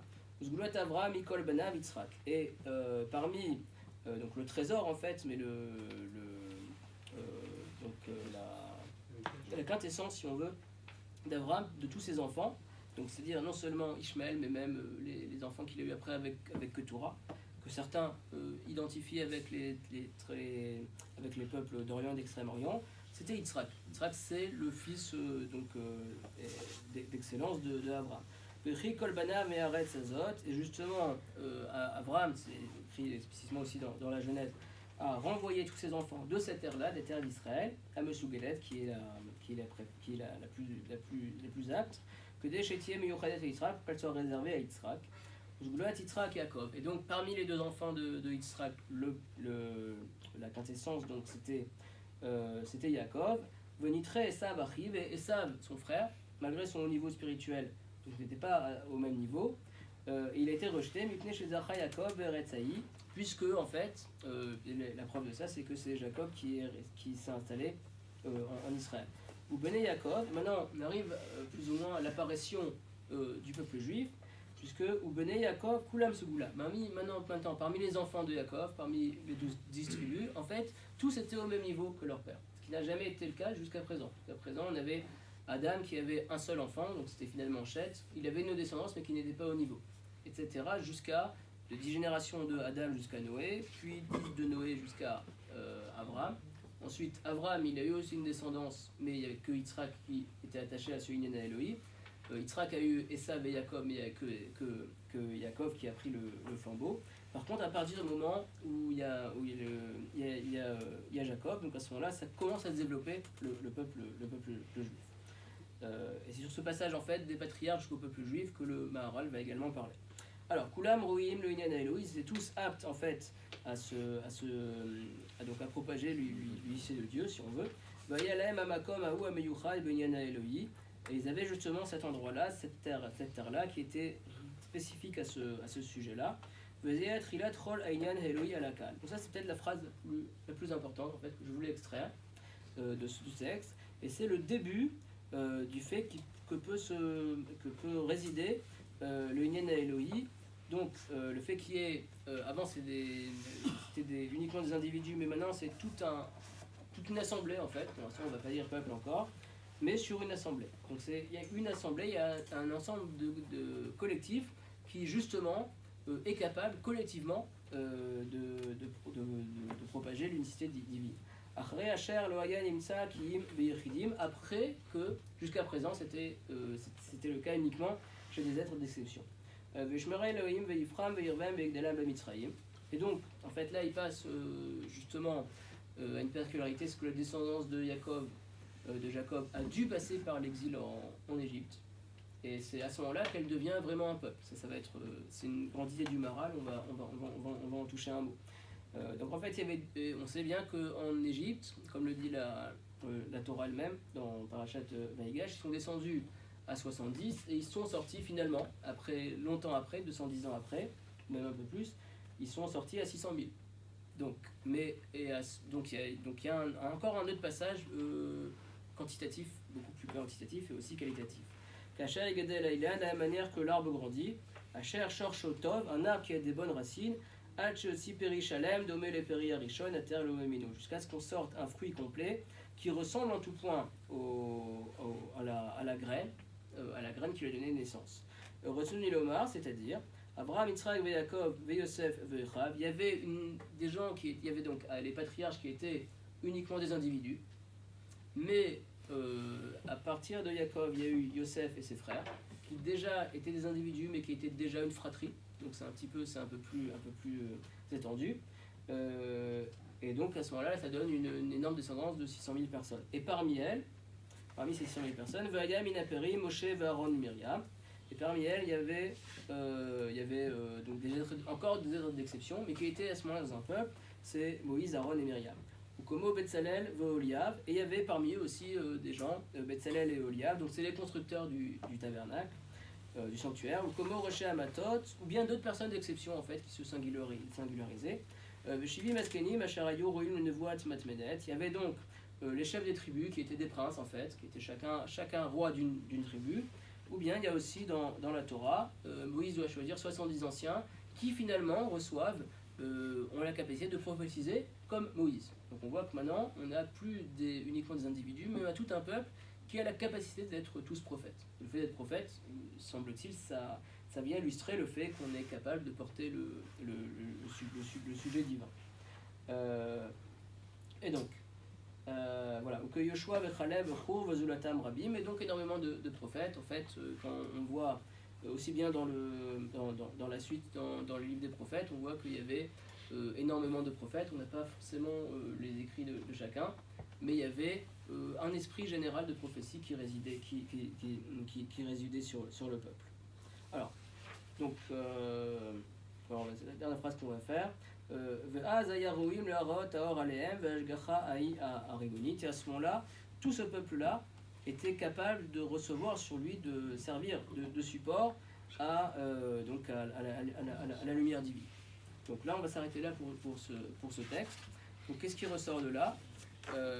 Il ressort que, d'une certaine manière, certes, l'homme a été créé tout seul, Adam Arishon a été créé tout seul, mais en réalité, ça n'en reste pas moins, malgré tout, individuel. Parce qu'au fur et à mesure de génération, tout le monde n'a pas réussi à être au niveau spirituel de Adam. Et le seul moment où ça a finalement réussi à apparaître, c'est au moment où il y a eu, premièrement, les patriarches et leurs descendants, on passe des patriarches jusqu'aux 12 tribus, et ensuite à l'apparition du peuple d'Israël.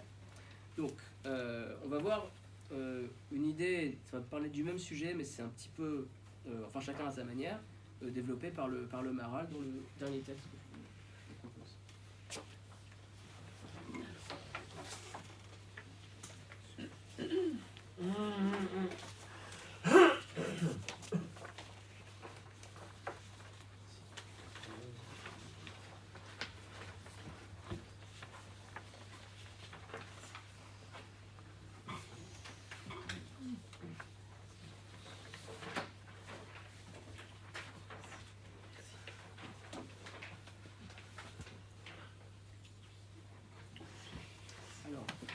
Donc là, on a un texte, un autre ouvrage du Maharal dans le Tiferet Israël, la fin du chapitre, marqué 18, mais c'est 17.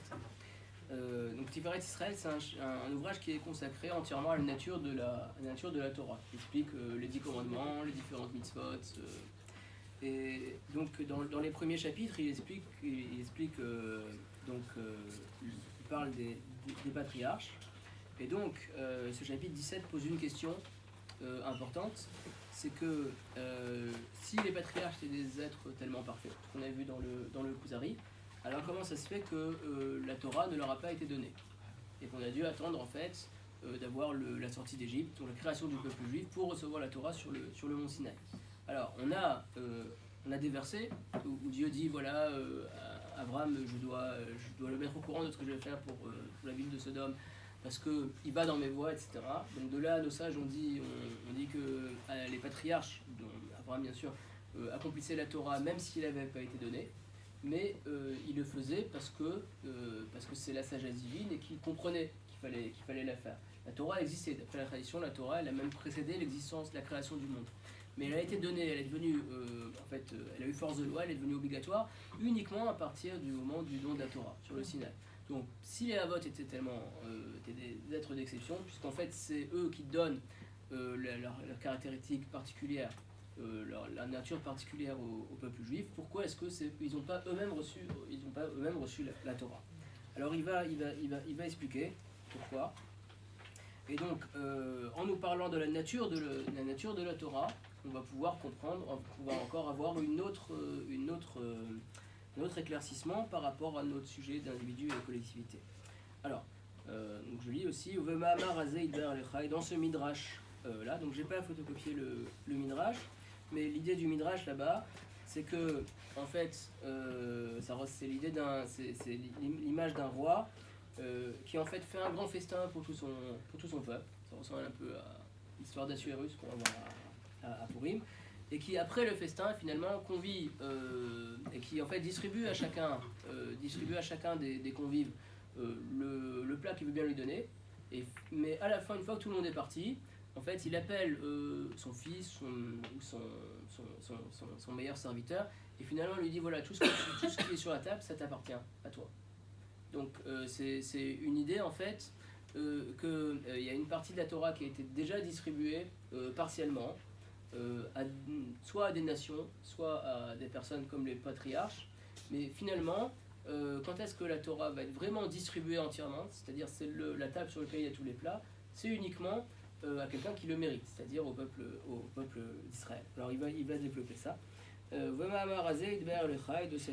ce midrash, on va t'expliquer, qui a Finatan et Abraham Amila. Quand bien même, Abraham Avinu a reçu la mitzvah de la circoncision. En effet, c'est explicite.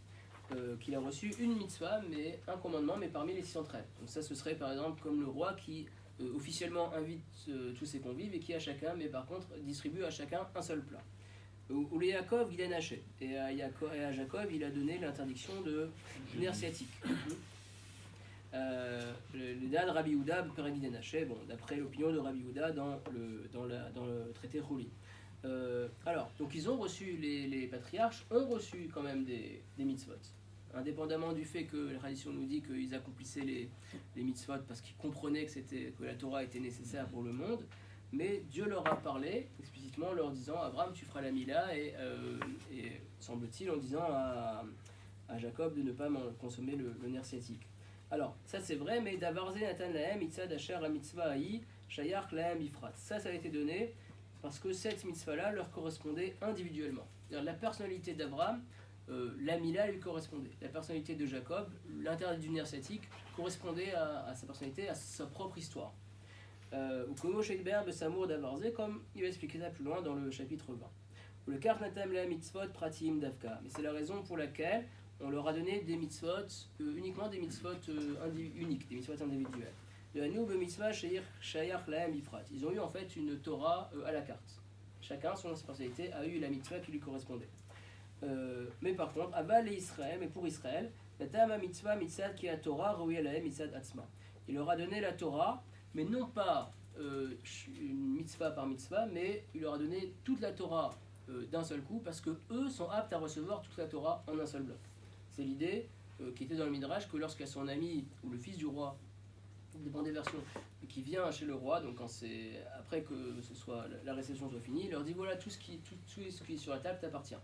Donc Israël, il va dire le fait que ce soit un peuple qui peuvent recevoir toutes les mitzvot de la Torah indistinctement. Et donc ça c'est développé beaucoup par ailleurs par le Maral, et ça c'était valable uniquement lorsqu'ils sont sortis d'Égypte. Chez Az, Shem Israël Aleem. À ce moment-là, ils ont reçu le nom Israël, le nom il s'appelle le peuple d'Israël. Jusqu'à présent, il y avait un individu qui s'appelait Israël, c'est Yaakov.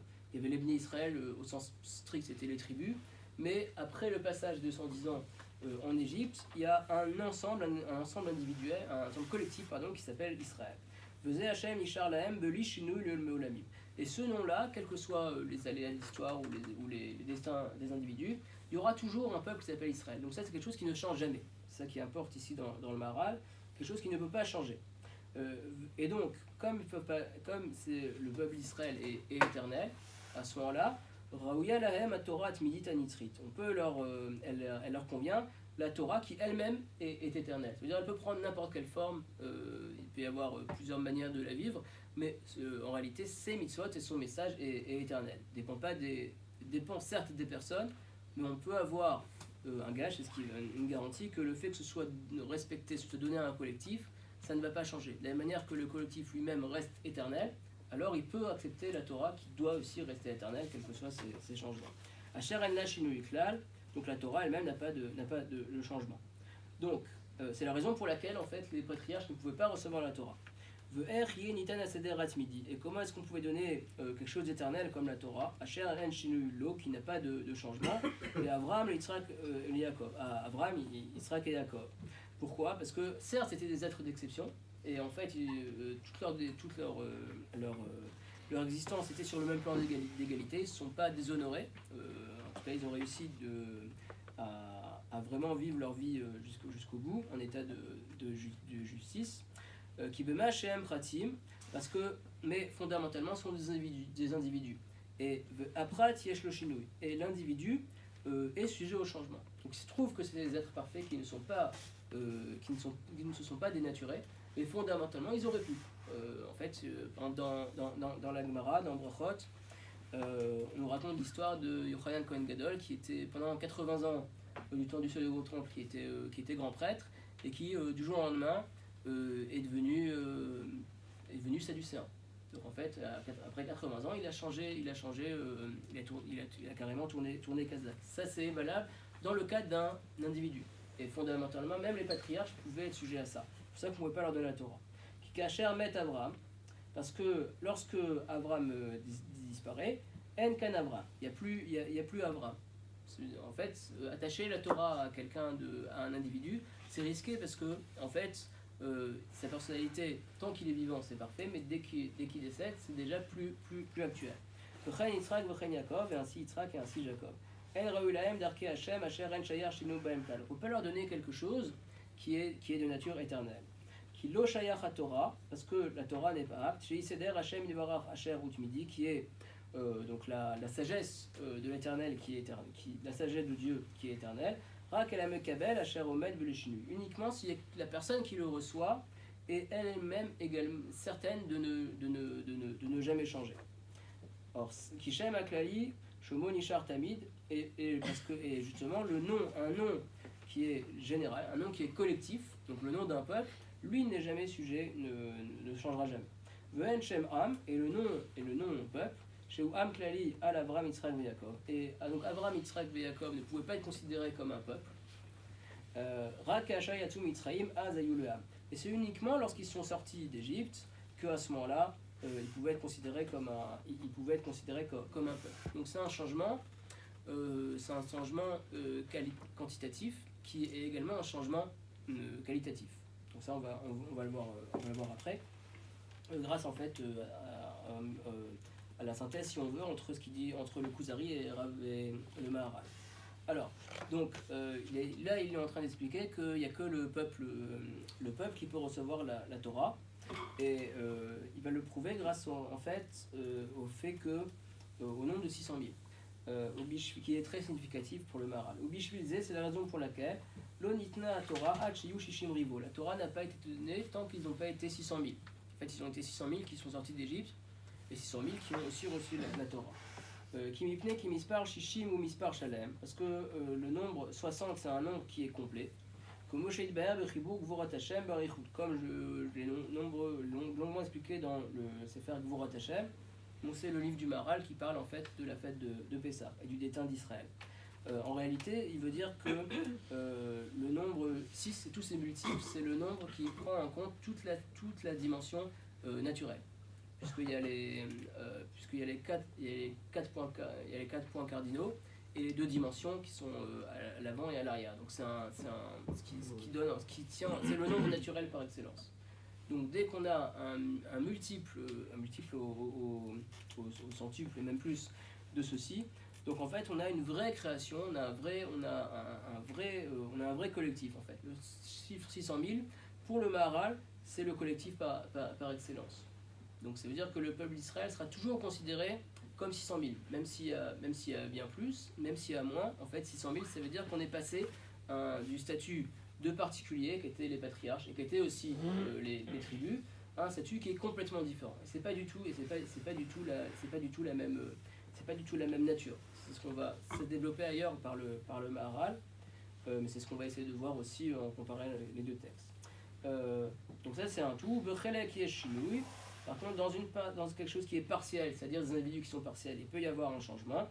L'aube d'avar chez nos relèques, mais pas dans quelque chose qui ne peut pas être parti. Mais j'ai également expliqué dans notre livre le nombre 60. Chez Mispar Klalik, c'est le nombre, de la multitude, c'est le nombre du collectif. Donc si on prend maintenant. Donc si on essaie de comparer ces deux textes, donc en fait on voit la chose suivante. C'est-à-dire que les deux nous expliquent qu'il y a quelque chose qui ne peut se faire, qui ne peut se réaliser qu'à partir du collectif. Pour le Kuzari, c'est le fameux Inyan Elohim, ce sujet divin, cette capacité pour quelqu'un ou pour un peuple donc devrait de faire connaître Dieu au monde. Ça auparavant c'était réservé à des individus et l'humanité n'était pas capable de le mener au niveau du collectif, mais ça a réussi par l'effort des patriarches, etc. et de leurs enfants, et par le fait d'être passé par l'Égypte, ça a finalement été donné à un peuple entier, au peuple d'Israël. Et donc à ce moment-là, ça continue tout le temps jusqu'à nous. Et pour le Maharal, on retrouve un peu la même idée.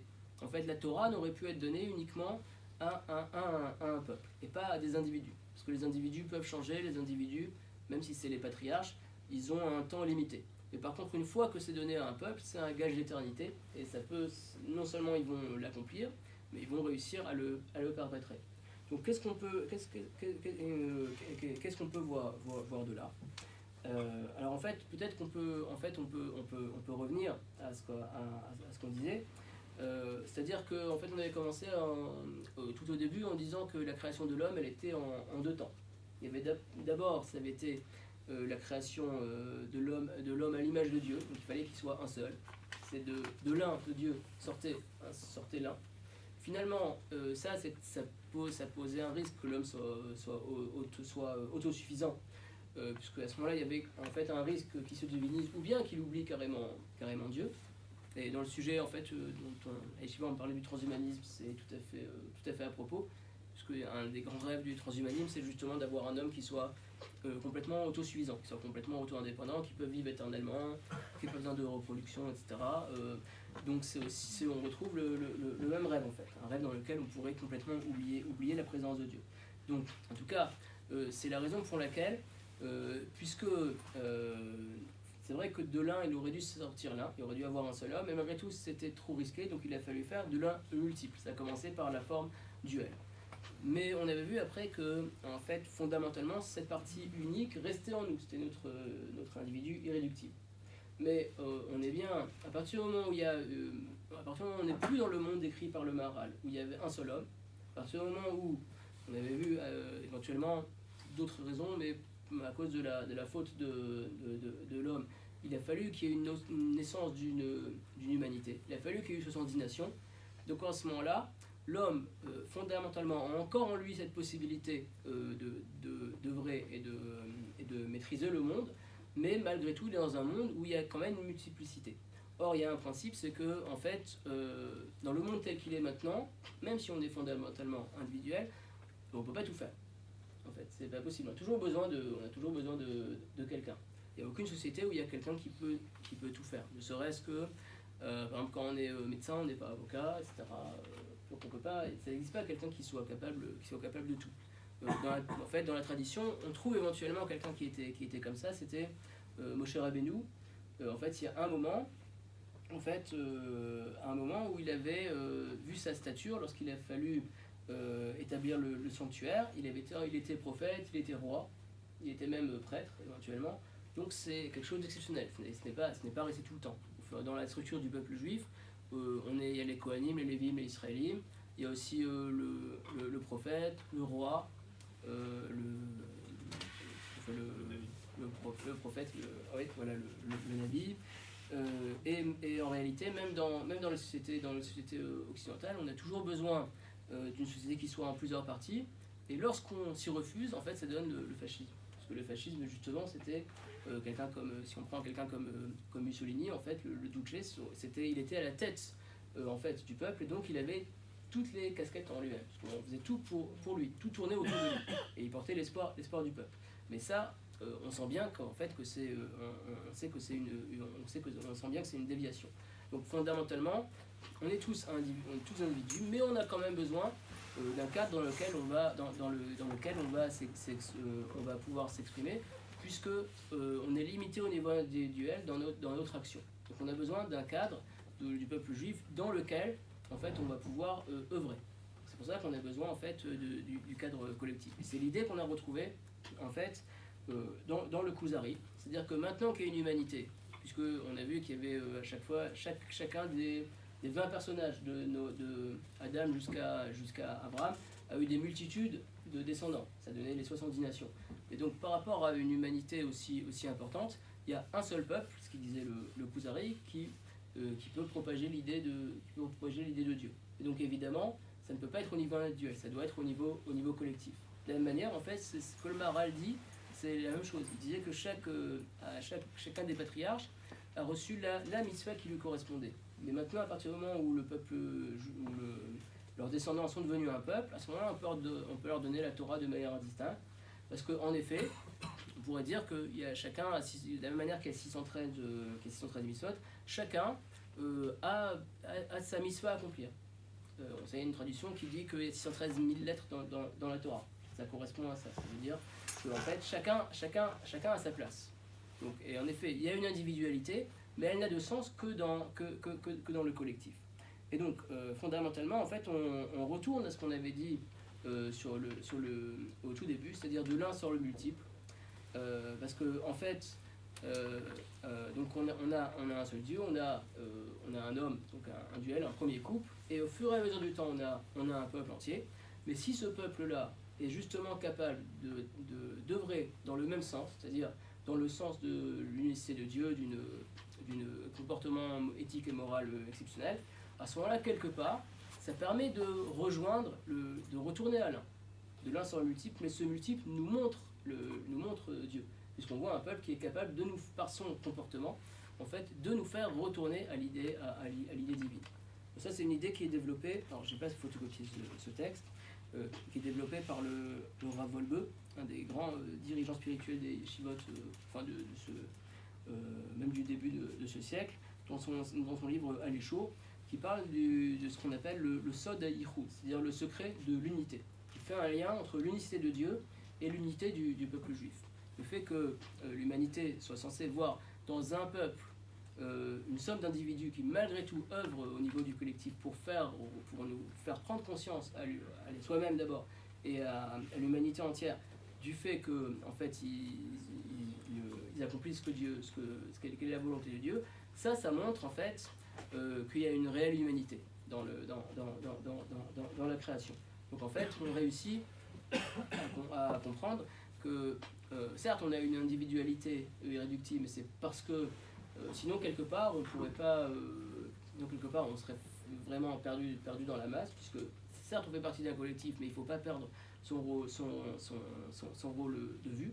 Et c'est ce qu'on a développé dans la Mishnah dans Avot, que face à la mort ou face à des décisions importantes, on ne doit pas forcément se sacrifier pour le collectif, mais on doit bien prendre conscience de son individualité.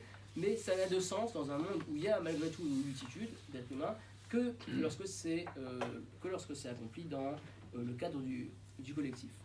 Alors, après, il me semble qu'il y a énormément de conséquences de ça. Donc du fait qu'on soit toujours pris en fait entre l'individu, entre notre individualité et le fait qu'on appartient à un collectif.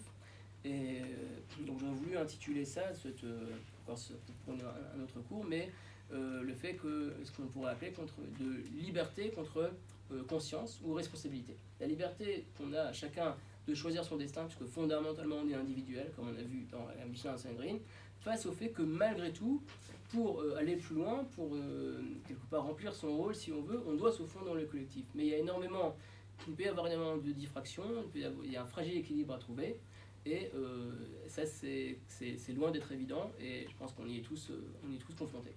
Voilà, si vous avez des questions.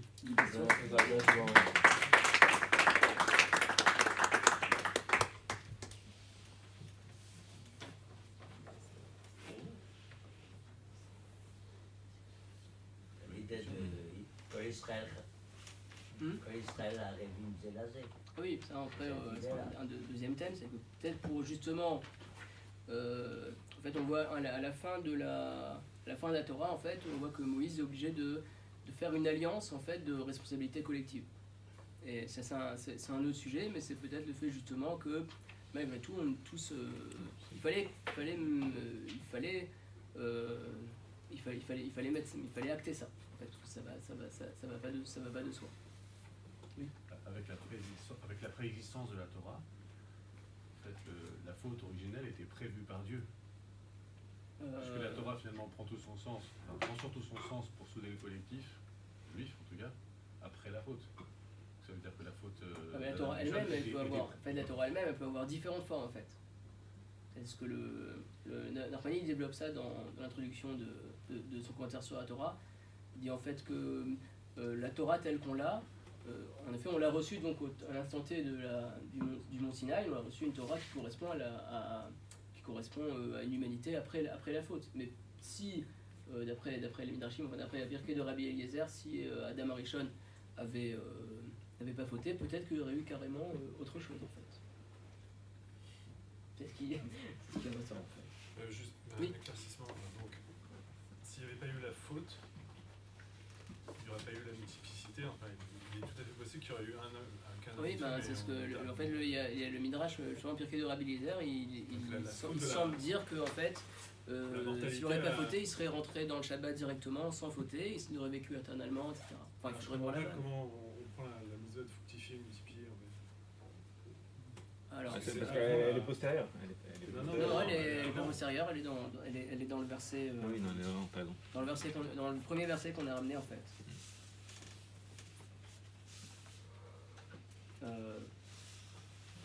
Oui, ça en effet, il faudrait voir. Mais... Bon, peut-être le fait qu'il soit malgré tout organique, en fait, ça l'oblige quand même.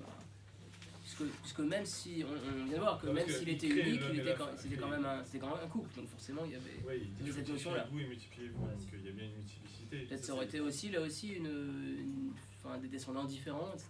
Peut-être ça aurait été... Ouais, ça aurait été une sorte d'humanité, mais sans la faute. Ouais, exactement.